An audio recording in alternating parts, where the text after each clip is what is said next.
और नेक्स्ट वाला जो टेंस आप स्क्रीन पर देख पा रहे हैं वो कौन सा है आपका? Past perfect. कौन सा है जी? आपका पास्ट परफेक्ट है। इसके वर्ब फॉर्म क्या है? इसमें अपने पास में इसको परखना है। ऑक्सिलियरी या हेल्पिंग वर्ब हेड रहेगा, चाहे मेरा subject I we you they he she it name एक वचन बहुवचन कोई सा भी क्यों ना हो। फिर से बोल रहा हूं, मेरा सब्जेक्ट चाहे I we you they he she it name एक वचन बहुवचन कैसा भी क्यों ना हो, सब के साथ में क्या अप्लाई करूंगा? हेड अप्लाई करूंगा। और मेन वर्ब है वो थर्ड फॉर्म में काम में ले लिया जाएगा, जिसे हम अन्य शब्दों में किसका नाम देते हैं? Past participle. ये आपको स्पेशली याद रखना है। यहां पर किसे कहा जा रहा है? आपका पास्ट पार्टिसिपल को कहा जा रहा है। The train had left before we reach the station. जो ट्रेन या रेलगाड़ी है वो छूट गई या चली गई इससे पहले कि हम स्टेशन पर पहुंचे। तो यहां चेक करिएगा, आपको हेड मिल रहा है और हेड के साथ में वर्ब का थर्ड फॉर्म मिल रहा है। अपने पास में टर्म क्या है जी? आपका लीव है। लीव का सेकंड फॉर्म क्या है? आपका लेफ्ट है। और इसका थर्ड फॉर्म भी बताइए क्या है? आपका लेफ्ट है। तो क्या बन रहा है आपका? Leave left left. इस तरीके से जैसे हम इसको पढ़ते हैं ना आपका, कि आपका टर्म होता है क्लीव, और क्लीव से हम क्या बना लेते हैं? आपका क्लेफ्ट, और इसी से हमारा क्या बन जाता है? क्लेफ्ट बन जाता है। तो leave left left, cleave cleft cleft. इस तरीके से ये दो चीजें आपको देखने को मिल रही हैं। उसमें आपका इंटरनल चेंज हो रहा है, जिसका पास्ट फॉर्म और पास्ट पार्टिसिपल उनमें फर्क नहीं मिल रहा है, बल्कि दोनों एक जैसे हैं। तो पास्ट परफेक्ट में सीधा सा नेचर हैड प्लस वर्ब के थर्ड फॉर्म का। जैसे when I reached home Ramesh had already gone. जब मैं घर पहुंचा तो रमेश पहले ही वहां से जा चुका था। तो यहां पर हैड के साथ में क्या आ रहा है? आपका वर्ब का थर्ड फॉर्म मिल रहा है। ये भी कौन सा है? आपका पास्ट परफेक्ट के नेचर में काउंट हो रहा है। इजीली पता चला, मुझे पास्ट परफेक्ट में क्या चाहिए? हैड चाहिए, और हेड के साथ में क्या चाहिए? वर्ब का थर्ड फॉर्म चाहिए। अब इसके यूज देख लीजिएगा। It is used for an action. यह वहां पर एक ऐसे कार्य के लिए काम में लिया जाता है जो कि शुरू हुआ है। यहां इसे ठीक कर लीजिएगा, जो कि आपका शुरू हुआ है, बिगेन। ये बिगन नहीं बल्कि क्या है? बिगेन। एंड कंप्लीटेड, और पूरा हुआ इन द पास्ट। शुरू भी पास्ट में हुआ है और पूरा भी आपका पास्ट में हुआ है। बिफोर अनदर एक्शन, किसी दूसरे कार्य के पहले। The action which is completed first, जो कार्य पहले पूरा हुआ है, is in the past perfect tense, उसे पास्ट परफेक्ट टेंस में रखा जाएगा। मतलब हैड प्लस वर्ब का third form. And the other, और जो दूसरा काम जो आपका बाद में पूरा हुआ है, इन द पास्ट सिंपल, उसे पास्ट सिंपल में रखा जाएगा। जैसे सेंटेंसेस देखिएगा। The patient had died before the doctor arrived. Doctor के पहुंचने से पहले रोगी मर चुका था। तो यहां पर कौन सा काम पहले हुआ? डॉक्टर के आने वाला या रोगी के मरने वाला? रोगी के मरने वाला। तो यहां आप आराम से परख सकते हैं इसमें कौन सा टेंस है? आपका पास्ट परफेक्ट है। और कौन सा काम बाद में हुआ? डॉक्टर के पहुंचने वाला। तो यहां पर आप इजीली परख सकते हैं ये कौन सा है? आपका पास्ट सिंपल का है या पास्ट इंडेफिनिट का है। फिर अगला, Raman had taken his lunch before we reached. हमारे पहुंचने से पहले पहले रमन ने अपना दोपहर का भोजन ले लिया था। तो यहां अगले ने कहा आपका हैड प्लस वर्ब का थर्ड फॉर्म। ये किस में जा रहा? बताओ। देखें, आपका पास्ट परफेक्ट में जा रहा है। इससे पहले कि हम वहां पर पहुंचे, बताइए ये किस में आ रहा है? आपका पास्ट सिंपल में आ रहा है। मतलब हम बाद में पहुंचे तो पास्ट सिंपल में गया और उसने अपना दोपहर का भोजन पहले ले लिया, तो ये पास्ट परफेक्ट में चला गया। इसके अलावा to indicate the duration of the time और टाइम फैक्टर, इस बात को इंगित करने के लिए, इंडिकेट के मायने क्या होते हैं? आपका इंगित करना या दर्शाना। किसको दर्शाना, किसको इंगित करना? ड्यूरेशन उस अवधि को ऑफ द टाइम फैक्टर जो समय के पहलू की है up to a given time जो दिए हुए समय तक होती है इन द पास्ट, किसमें आपका भूतकाल में। जैसे समय के लिए यहां पर शो क्या किया गया, by the time I retired from that college I had taught there for 25 years. उस समय तक जब मैं उस महाविद्यालय से रिटायर हुआ, सेवानिवृत्त हुआ, तो मैंने वहां पर आपका 25 वर्ष तक पढ़ाया था, 25 वर्ष तक वहां पर अपनी सेवाएं दी थी। तो यहां पर एक भ्रम की स्थिति को दूर कर लीजिएगा कि बाई के साथ में जो टाइम आता है, हम जनरली ऐसा मान लेते हैं कि बाई के साथ टाइम केवल किसका होना चाहिए, फ्यूचर का होना चाहिए। आप ये कह सकते हैं मोस्टली, अधिकांशतया वो किसका होता है, फ्यूचर का होता है। लेकिन जनरली जब आप उसकी बात करते हैं सामान्यतया, तो फ्यूचर के लिए जरूरी नहीं कि उसी का हो, वो चेंज करके पास्ट में भी आ सकता है। अपन क्या करते हैं, फ्यूचर परफेक्ट में लेते हैं और फ्यूचर परफेक्ट में विल या shell plus have plus verb के थर्ड फॉर्म के साथ में ऑब्जेक्ट आने के बाद टाइम शो करते हैं बाई के साथ। वो करेक्ट नेचर भी है, सही नेचर भी है। लेकिन यहां देख सकते हैं बाई के साथ में आपको रिटायर्ड मिल रहा है, और रिटायर्ड क्या है आपका, वहां पर वर्ब का सेकंड फॉर्म है या फिर आपका पास्ट फॉर्म है, इस नाम से आप जानते हैं। मतलब बाई के साथ पास्ट टाइम भी यूज किया जा सकता है। तो इसमें आपको एक टाइम फैक्टर मिला, ठीक है, और टाइम फैक्टर के ड्यूरेशन को इंडिकेट किया गया, और कब तक मिला, जो पास्ट में आपका इंडिकेशन है वहां तक कि इतने समय तक, कि ये कॉलेज में कब तक रहे, ये 25 सालों तक रहे। इसको शो करने के लिए यहां पर आपका टाइम ड्यूरेशन आ रहा है कौन सा, 25 ईयर्स। ये इसका दूसरा यूज हो गया।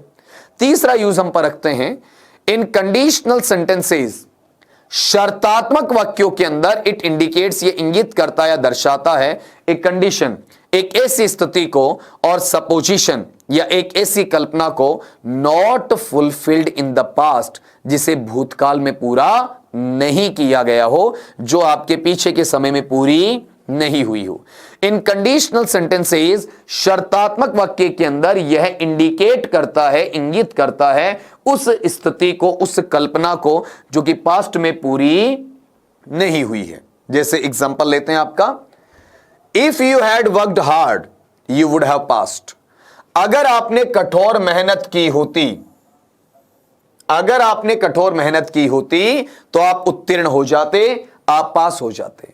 तो क्या कहा जा रहा है, हैड के साथ वर्ब का थर्ड फॉर्म किया होता तो ऐसा हो जाता, लेकिन हुआ तो नहीं, किया भी नहीं और हुआ भी नहीं। तो ये काम फुलफिल्ड है या अनफुलफिल्ड है, अनफुलफिल्ड है या नॉट फुलफिल्ड है। If you had come in time, अगर आप वक्त पर आ जाते, you would have caught the train, तो आप निश्चित तौर पर उस ट्रेन में यात्रा कर पाते, उस ट्रेन को पकड़ पाते। तो यहां हैड के साथ क्या मिल रहा है, वर्ब का थर्ड फॉर्म मिल रहा है। फिर से क्या आ रहा है आपका, पास्ट परफेक्ट आ रहा है, ठीक है। लेकिन इतना ध्यान रखिए कि यहां पर ये पास्ट परफेक्ट तो आपको मिल रहा है, लेकिन पास्ट परफेक्ट के साथ में ये जो नेचर वाइज मैनर आपका आ रहा है, इस मैनर के अंदर अगले ने काम पूरा नहीं किया, ट्रेन नहीं पकड़ पाया, ऊपर देखिए वो पास नहीं हो पाया। तो यही तो बात अपनी पहले हुई है। कौन सी बात आपकी, कि इसमें अपना काम है वो फुलफिल्ड रहेगा या नॉट फुलफिल्ड रहेगा, नॉट फुलफिल्ड, पूरा नहीं होगा। ये बात हम इसमें कर चुके हैं। अब अगले टेंस पे आते हैं। पास्ट परफेक्ट में नॉर्मल सी बातें आपके 3 यूजेस थे, तीनों आपको बता दिए। यहां अगला होगा पास्ट परफेक्ट कंटिन्यूअस का, जो पास्ट परफेक्ट और पास्ट कंटिन्यूअस को मिलाकर बनाया जाता है आपका। इसमें जो इसकी ऑक्सिलियरी है वो क्या है, हैड है मेनली, साथ में आपका जुड़ कर क्या आता है, बीन आता है, प्लस में वर्ब का फर्स्ट फॉर्म प्लस आईएनजी, जिसे हम किसका नाम देते हैं, आपका प्रेजेंट पार्टिसिपल का नाम देते हैं। पढ़िए जरा, When I entered the class, the teacher had already been speaking for 15 minutes. जब मैंने कक्षा में प्रवेश किया तो अध्यापक महोदय उस कक्षा में पहले से 15 मिनट से बोल रहे थे। यहां चेक करिएगा, आपके पास में हैड है, हैड के साथ में यहां पर बीन है, और फिर यहां पर क्या मिल रहा है, वर्ब का फर्स्ट फॉर्म प्लस आईएनजी मिल रहा है, और साथ में फॉर के साथ पीरियड ऑफ टाइम मिल रहा है। ये किस में चला गया, पास्ट परफेक्ट कंटिन्यूअस में। नीचे वाला example, He had been living in Delhi for 10 years when I met him. इसमें पहचान का वर्ड कौन सा है, had, साथ में been, साथ में वर्ब का फर्स्ट फॉर्म प्लस आईएनजी, फिर आपका टाइम एडवर्ब में 4 है और 4 के साथ आपका पीरियड ऑफ टाइम कौन सा 10 ईयर्स है। तो जो सिंस और फॉर है या ऑल है वो केवल प्रेजेंट परफेक्ट कंटिन्यूअस है, उसी की बपोती नहीं है, उसी का लेकर उसने कुछ नहीं खाया है, वो आपका पास्ट परफेक्ट कंटिन्यूअस में भी यूज किया जा सकता है, उसका प्रयोग वहां पर भी हो सकता है। हैड, फिर ये बीन, वर्ब का first form plus ING, verb का फर्स्ट फॉर्म प्लस आईएनजी, फिर ये टाइम एडवर्ब, यहां सिंस भी हो सकता था आगे का टाइम चेंज करने पर अगर वो पॉइंट ऑफ टाइम आता, यहां ये 4 है तो पीरियड ऑफ टाइम, यहां 4 है तो पीरियड ऑफ टाइम, अगर सिंस होता तो क्या लग जाता आपका पॉइंट ऑफ टाइम लग जाता। अगली बात पर आते हैं, इसका यूज क्या है। It is used for an action, यह एक ऐसे काम के लिए यूज किया जाता है which began at some time in the past, जो आपके पास्ट में किसी समय शुरू हुआ, and was in progress at some time later in the past, और यह किसी ना किसी रूप में आपका भूतकाल के अंदर उन्नति पर रहा है, प्रगति पर रहा है, अनवरत तौर पर जारी रहा है, या कंटिन्यूटी के साथ में शो किया गया है। मतलब चालू आपका पास्ट में हुआ है और पास्ट में चालू होने के बाद में ये पास्ट में किसी समय तक क्या रहा है, जारी रहा है आपका। जैसे एग्जांपल लेते हैं, the door bell had been ringing for 5 minutes before it was opened, कि जो दरवाजे की घंटी है वो 5 मिनट तक बजती रही, 5 मिनट तक बज रही थी, इससे पहले किसी ने दरवाजा खोला। तो यहां दरवाजा खोलने के बाद में तो बंद हो गई, लेकिन दरवाजा खोलने से पहले वो 5 मिनट तक बज रही थी। तो यहां पर आपके पास में 4 आ गया, 4 के साथ में टाइम ड्यूरेशन आ गया, और प्लस में यहां हैड है ही, बीन लग रहा है, और साथ में वर्ब का फर्स्ट फॉर्म प्लस आईएनजी आ रहा है। तो ये किस में चला गया, पास्ट परफेक्ट कंटिन्यूअस में। क्या बोला गया, हमारा काम शुरू कब हुआ, पास्ट में, तो ये घंटी का बजना पास्ट में शुरू हुआ, और ये पास्ट में किसी टाइम तक चालू रहा, मतलब 5 मिनट तक चालू रहा। ये 2 तथ्यों की जानकारी मिली जो मुझे यहां किसकी तरफ लेकर जा रहे हैं, आपका पास्ट परफेक्ट कंटिन्यूअस की तरफ लेकर जा रहे हैं। फिर अगला, for expressing the present perfect continuous tense in the indirect speech. यह बात अपनी पिछली क्लास में भी हुई थी कि डायरेक्ट का इनडायरेक्ट बनाएंगे तो प्रेजेंट के सारे मैनर किस में जाएंगे, पास्ट में जाएंगे। जैसे प्रेजेंट सिंपल किस में जाएगा, पास्ट सिंपल में, प्रेजेंट कंटिन्यूअस किस में जाएगा, पास्ट कंटिन्यूअस में, प्रेजेंट परफेक्ट किस में जाएगा, पास्ट परफेक्ट में, और प्रेजेंट परफेक्ट कंटिन्यूअस किस में जाएगा, पास्ट परफेक्ट कंटिन्यूअस में जाएगा। तो यहां पर कहा कि for expressing the present perfect continuous tense, जब आपको प्रेजेंट परफेक्ट कंटिन्यूअस टेंस मिले और उसे अभिव्यक्त करना पड़े, और किस में अभिव्यक्त करना पड़े, इनडायरेक्ट स्पीच में चेंज करके लिखना पड़े, तो प्रेजेंट की जगह पास्ट कर दीजिए, मतलब प्रेजेंट परफेक्ट कंटिन्यूअस किस में चला जाएगा, आपका पास्ट परफेक्ट कंटिन्यूअस में चला जाएगा। जैसे एक एग्जांपल दिया गया कि her mother asked Sunita what she had been doing since morning, कि उसकी माताजी हैं, उन्होंने सुनीता से पूछा। तो यहां गौर करिए आस्क्ड, और यहां गौर करिए व्हाट। तो ये आस्क्ड तो आरवी का चेंज हो गया, सेड टू आस्क्ड में चला गया, और व्हाट यहां पर किसका काम कर देगा, आपका कनेक्टर का काम कर देगा। ठीक है, और अब देखिए कि ये जा किस में रहा, आपका had plus been plus verb का फर्स्ट फॉर्म प्लस आईएनजी, साथ में टाइम एडवर्ब आपका सिंस है, और सिंस के साथ में पॉइंट ऑफ टाइम आपका मॉर्निंग है। ये प्रेजेंट परफेक्ट कंटिन्यूअस का पार्ट किस में आ गया, पास्ट परफेक्ट कंटिन्यूअस में। एक्चुअल में जो टर्म था ना, वो था क्या, वो ये था आपका कि her mother said to Sunita, और उसके बाद में यहां लिखा गया होगा कि सिंगल कोमा इनवर्टेड कोमास वोट से सेंटेंस को शुरू किया, और उधर क्या आया होगा, हैज या have plus been plus verb का फर्स्ट फॉर्म प्लस आईएनजी, जो कन्वर्ट होके किस में चला गया, आपका हैड में चला गया। यानी वहां पर प्रेजेंट परफेक्ट कंटिन्यूअस में हैड बीन की बजाय या तो हैज बीन या फिर आपका हैव बीन, उसके अकॉर्डिंग वहां पर चेंज कर दिया गया। जैसे मान लीजिए कि यू होगा तो यू में हैव आ गया, और हैव को किस में चेंज कर दिया, हैड में। फिर अगला, Sunita told her mother that she had been showing the whole morning. यहां पर पहचान के लिए टर्म क्या आ रहा है, आपका टोल्ड आ रहा है, फिर यहां पर दैट आ रहा है। ये किसको बता रहे हैं, आपका डायरेक्ट से इनडायरेक्ट को बता रहे हैं।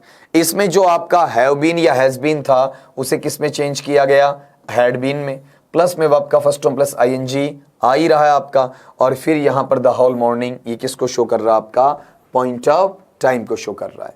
तो गौर ये करना है कि ये दोनों जो एडमिन प्लस वर्ब का फर्स्ट फॉर्म प्लस आईएनजी आ रहे हैं ऊपर वाले वाक्य में और नीचे वाले वाक्य में, ये एक्चुअल में थे किसके, प्रेजेंट परफेक्ट कंटिन्यूअस के थे, और फिर इन्हें डायरेक्ट से इनडायरेक्ट बनाया गया, और डायरेक्ट से इनडायरेक्ट बनाने के बाद में ये किस में चले आए, आपके पास्ट परफेक्ट कंटिन्यूअस में चले आए। ठीक है, चलते हैं आगे इसमें।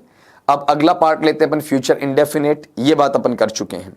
यहां पर एक्चुअल में टेंस के हिसाब से देखा जाए तो ये चीज इनकरेक्ट या इनअप्रोप्रिएट होती है, लेकिन टाइम के हिसाब से इसे पढ़ा जा सकता है। तो अपना टॉपिक केवल टेंसेस के नाम से नहीं बल्कि आपका क्या है, टाइम एंड टेंस के नाम से है। तो टाइम वाली चीजें भी अपन इसमें देखेंगे जो फ्यूचर टाइम को इंडिकेट कर देंगे। फ्यूचर इंडेफिनिट में ऑक्सिलियरी वर्ब हमें क्या मिलता है आपका, वहां पर शैल मिलता है, और शैल किसके साथ आता है, फर्स्ट पर्सन के साथ। और फर्स्ट पर्सन में हम किनको शामिल करते हैं, आई और वी को शामिल करते हैं, मतलब आई और वी के साथ शैल आ जाएगा। विल आता है, वो किसके साथ आता है आपका, सेकंड पर्सन के साथ। सेकंड पर्सन में हम किसको शामिल करेंगे, यू को, और थर्ड पर्सन के साथ, थर्ड पर्सन में हम किसको शामिल करेंगे, ही को, शी को, इट को, दे को, या फिर आपका किसी नाम को शामिल कर लेंगे। ठीक है, ये किस में चला जाएगा आपका, थर्ड पर्सन में। तो आई और वी के लिए शैल आ जाएगा, फिर ही शी इट दे नेम, या फिर जो आपका यू वाला हिस्सा है उसके लिए क्या आ जाएगा आपका, विल आ जाएगा। अगर आप प्लूरल भी लेते हैं, बहुवचन भी लेते हैं, तो भी वहां पर क्या आ जाएगा आपका, विल आ जाएगा। मतलब आई और वी दो को छोड़कर जो बच गए उनके साथ में शैल की बजाय विल का यूज कर लिया जाएगा। इसमें यहां पर मैन वर्ब, ये मुख्य क्रिया, वो वर्ब का फर्स्ट फॉर्म V1 है आपका, जिसे प्रेजेंट टेंस वर्ब भी कहा जाता है। अब इसमें देखिएगा, वी शैल मीट अगेन, हम दोबारा मिलेंगे, ये क्या है आपका, वहां पर शैल के साथ में वर्ब का फर्स्ट फॉर्म क्या हो गया आपका, प्योर फ्यूचर। फिर you shall get your money, आपको अपना पैसा मिल जाएगा, यहां पर शैल आ रहा है और शैल के साथ में क्या, वर्ब का फर्स्ट फॉर्म। बता दीजिए कौन सा टर्म आ रहा है आपका, कलर्ड फ्यूचर है। अब ये प्योर फ्यूचर है, इसकी बात अपन लेटर ऑन करेंगे, बहुत ज्यादा डीप एनालिसिस करेंगे, तब बताएंगे आपको कि भाई प्योर फ्यूचर किस में काउंट होता है, कलर्ड फ्यूचर किस में काउंट होता है आपका। लेकिन हाल फिलहाल ये जानकारी रखनी है कि विल या शैल में से शैल आ गया, और प्लस में आपका प्रेजेंट टेंस वर्ब या फर्स्ट फॉर्म या V1 आ गया, या फिर बेस फॉर्म भी से कह सकते हैं। उसके आधार पर आप आराम से पहचान पा रहे हैं कि हमारा टेंस का या टाइम का जो पार्ट है वो किससे जुड़ा हुआ है, फ्यूचर इंडेफिनिट से जुड़ा हुआ है। इसका यूज क्या है, it is use to state simple futurity. इसमें यह कहा गया कि इसका प्रयोग सबसे पहले इस बात को दर्शाने के लिए किया जाता है। टू स्टेट के मायने क्या है, दर्शाने के लिए, इंगित करने के लिए, या फिर दिखाने के लिए। That is uncoloured future, that is uncoloured future.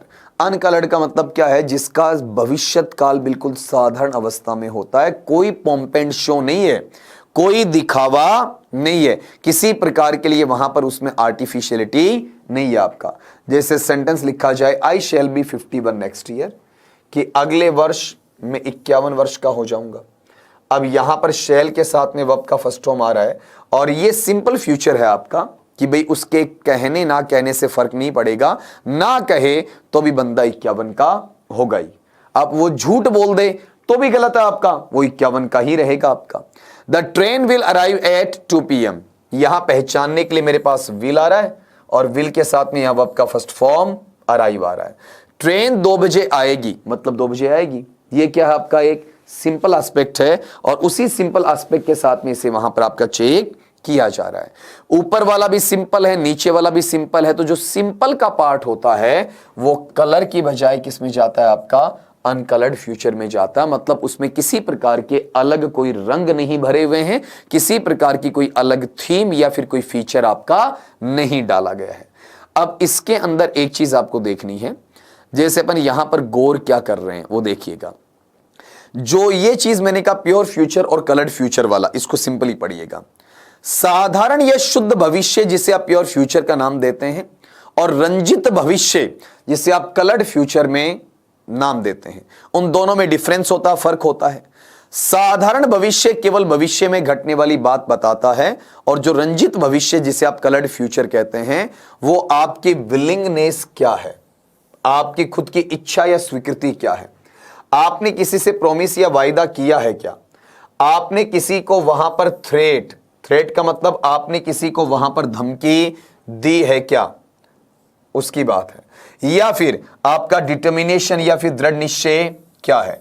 ऐसे जो भाव आपके लिए व्यक्त किए जाते हैं, बताए जाते हैं, वो रंजित भविष्य हैं, उसमें उल्टा यूज होता है। वहां फर्स्ट पर्सन आई और वी के साथ में विल आ जाता है, और सेकंड और थर्ड पर्सन में विल की बजाय शेल आ जाता, मतलब आपके जो सब्जेक्ट्स होते हैं ना वो चेंज हो जाते हैं। देखिए, अगर मैं ऐसा कहता हूं कि आपका पैटर्न कैसा है, प्योर फ्यूचर का है,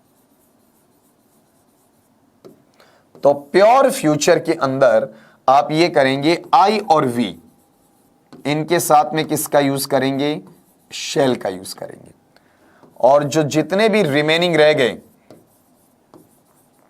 जितने भी आपके शेष रह गए, उनमें शेल की बजाय क्या लग जाएगा, विल लग जाएगा। लेकिन यही बात आपकी प्योर फ्यूचर की बजाय किस में जाती है, आपका कलर्ड फ्यूचर में जाती। तो कलर्ड फ्यूचर में क्या होता, आई और वी है, वो अपने साथ में विल ले लेते हैं, और जितने रिमेनिंग, जितने शेष बच गए, वो आपका शेल ले लेते हैं। अक्सर ऐसा कहा जाता है कि शेल है वो अंग्रेजी में, इंग्लिश में अपना एग्जिस्टेंस या अस्तित्व खोता जा रहा है।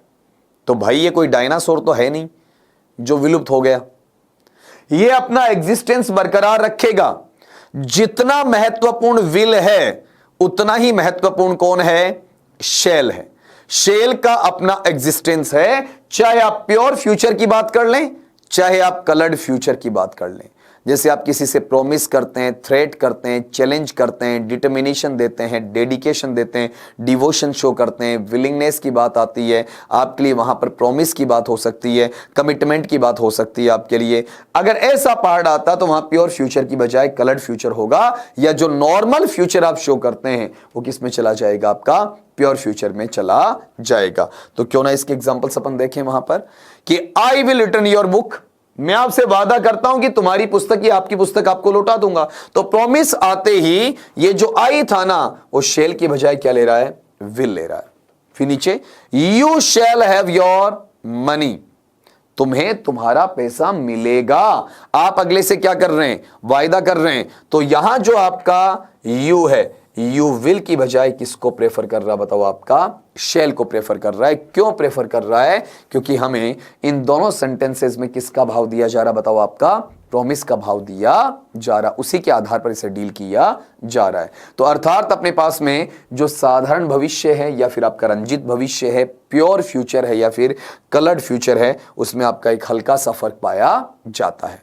अब अगली बात, it is also used in conditional sentences, जो हमारे शर्तात्मक वाक्य होते हैं उनमें भी इनका प्रयोग किया जाता है। If you work hard you will pass, अगर आप कठोर मेहनत करते हैं तो आप उत्तीर्ण हो जाएंगे। गौर करिएगा, यहां पर विल है, विल के साथ में क्या है, वर्ब का फर्स्ट फॉर्म है। I shall go as soon as I am ready, मैं जैसे ही तैयार हो जाता हूं मैं यहां से निकल लूंगा। तो क्या है, शैल के साथ में वर्ब का फर्स्ट फॉर्म आ रहा है। ठीक है, अब गौर ये करना है कि ये दोनों ही सेंटेंस में हमें क्या मिल रहा है, आपका फ्यूचर इंडेफिनिट मिल रहा है, या फ्यूचर सिंपल या सिंपल फ्यूचर देखने को मिल रहा है। लेकिन इतना ध्यान रखना है कि यहां आई के साथ में शैल है और वहां यू के साथ विल है, मतलब ये क्या है, प्योर फ्यूचर है, ये यहां पर कलर्ड फ्यूचर नहीं है। अब इसका एक नोट जरूर पढ़िएगा, वी डू नॉट यूज शैल और will in the if clauses and temporal clauses. जहां पर हमारे सेंटेंस के अंदर क्या होता है, कंडीशन शो की जाती है। भाई कंडीशनल सेंटेंस है तो कंडीशनल सेंटेंस किसको शो करेगा, कंडीशन को शो करेगा। और कंडीशन को हम नाम देना चाहें तो बताओ किस नाम से पढ़ेंगे, आपका शर्त के नाम से पढ़ेंगे। कंडीशन को किस नाम से पढ़ेंगे, आपका शर्त के नाम से पढ़ेंगे।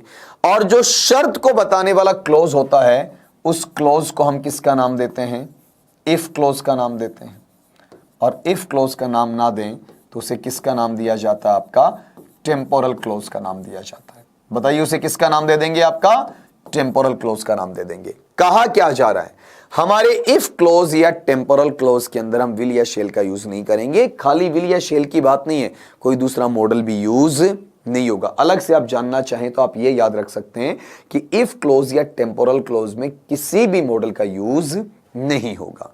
जैसे यहां चेक करिएगा, इसमें अपने पास में इफ क्लोज है, ये रहा, ये यहां इफ से लेके हार्ड तक, ये क्या है? If close. इसमें आपको कहीं पर भी विल या शेल देखने को नहीं मिलेगा।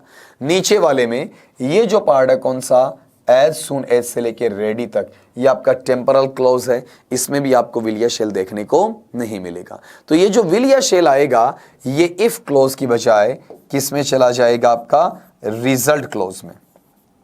इसे किस में शामिल कर लेंगे? आपका रिजल्ट क्लोज में, या परिणाम दर्शाने वाले उपवाक्य में शामिल कर लिया जाएगा। ये इसका सेकंड यूज था। फिर अगला पढ़ते हैं अपन कौन सा? फ्यूचर कंटिन्यूअस का या फ्यूचर प्रोग्रेसिव का। इसका ऑक्सिलियरी वर्ब क्या रहेगा? आपका शैल या विल, और साथ में क्या जुड़ जाएगा? बी।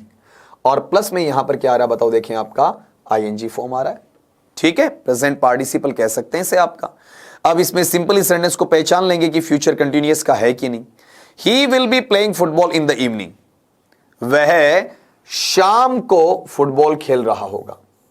तो विल है, विल के साथ में आपका बी है, और प्लस में वर्ब का फर्स्ट फॉर्म प्लस आईएनजी बन गया आपका। ये किस में जाएगा? फ्यूचर कंटिन्यूअस में जाएगा। My friend will be waiting for me at the cinema. तो यहां गौर करिए, मेरा दोस्त है वो सिनेमा के अंदर मेरा इंतजार कर रहा होगा। तो यहां पर क्या आ रहा है? Will plus be plus verb का फर्स्ट फॉर्म प्लस आईएनजी। यहां विल आ गया, यहां पर बी आ गया, और यहां पर वर्ब का फर्स्ट फॉर्म प्लस आईएनजी आ गया। ये क्या बना? आपका विल बी वेटिंग बन गया।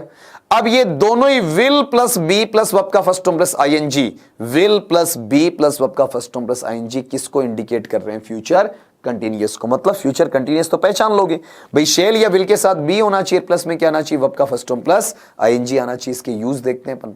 It is used for an action, ये उस काम के लिए काम में लिया जाएगा। That will remain in progress, जो उन्नति पर रहेगा, प्रगति पर रहेगा, जारी रहेगा, निरंतर चलेगा, सतत तौर पर प्रगतिशील माना जाएगा। At some time in future, कब? आपका भविष्य में, किसी ना किसी समय के ऊपर, भविष्य में किसी ना किसी रूप के ऊपर आपका। मतलब ये काम बंद नहीं हो रहा है, बल्कि ये काम चलेगा, और चलेगा या चल रहा होगा, ये काम वहां पर आपका चल रहा होगा, उसी के साथ में इसे देखा जाएगा। तो गौर करिएगा, जैसे यहां सेंटेंस है, I shall be enjoying myself in Shimla in June next year, कि अगले वर्ष शिमला में मैं खुद के लिए आनंद उठा रहा होऊंगा। मतलब अगला आनंद लेगा या ले रहा होगा? ले रहा होगा। तो भविष्य में किसी टाइम पर कोई काम चल रहा होगा, उसकी जानकारी देने के लिए हम किसका यूज करते हैं? आपका फ्यूचर कंटिन्यूअस का। देखिए इसमें क्या दिया जा रहा है? Shall plus be plus verb का फर्स्ट फॉर्म प्लस आईएनजी। फिर नीचे, we shall be playing a hockey match at 4 PM tomorrow, हम कल शाम को 4 बजे एक हॉकी मैच खेल रहे होंगे। तो यहां जानकारी के लिए आपको शैल मिल रहा है, बी मिल रहा है, प्लस वर्ब का फर्स्ट फॉर्म प्लस आईएनजी, और काम जारी रहेगा। दूसरा जो इसका यूज है, पहला यूज कौन सा?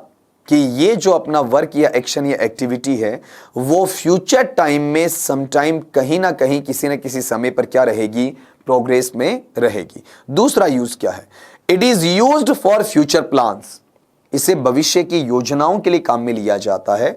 That have already been decided, जिनको पहले ही निश्चित किया जा चुका है। जैसे Ramesh will be putting up with you and Rita with us, या he will be marrying Rajni next month. इन दोनों वाक्यों में आप गौर करें कि इन दोनों वाक्यों के अंदर जो एक्टिविटी घटित होनी है, जो आपका काम होना है, वो क्या है? प्री डिसाइडेड है, पहले से आपका निश्चित किया जा चुका है। जैसे मैं कहता हूं कि वह लड़का रजनी से अगले महीने शादी कर रहा होगा, तो ये इन दोनों की मैरिज क्या हो रखी है? फिक्स हो रखी है। ये प्री डिसाइडेड है, इसमें विल के साथ में बी प्लस वर्ब का फर्स्ट फॉर्म प्लस आईएनजी दिया हुआ है, और ऊपर वाले में रमेश है वो तुम्हारे साथ और रीता के साथ में पुट अप करने का काम कर रहा होगा, मतलब ये पुटिंग अप करना भी पहले से क्या है आपका डिसाइडेड है। तो यहां पर आपको पहचान के लिए विल मिल रहा है, यहां पर भी आपका विल मिल रहा है, यहां बी मिल रहा है, यहां पर आपका बी मिल रहा है, यहां पर वर्ब का फर्स्ट फॉर्म प्लस आईएनजी आ रहा है, और यहां पर वर्ब का फर्स्ट फॉर्म प्लस आईएनजी आ रहा है। ये दोनों चीजें आपको देखने को मिल रही हैं। पहला यूज था कि ऐसा एक्शन जो फ्यूचर में चालू रहेगा, जारी रहेगा, और दूसरा एक्शन जो कि पहले से क्या होगा आपका प्री डिसाइडेड होगा। ये किसकी बात थी आपकी? फ्यूचर कंटिन्यूअस की बात थी।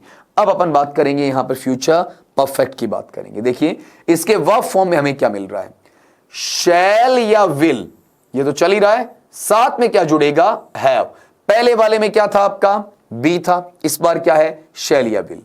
अब हैव के साथ आप यहां पर थर्ड फॉर्म लगाओगे, जिससे आप पास्ट पार्टिसिपल का नाम दे सकते हो। जैसे दो एग्जांपल्स आपको दिए गए इसमें लिखकर, our friends will have arrived by 4 PM today.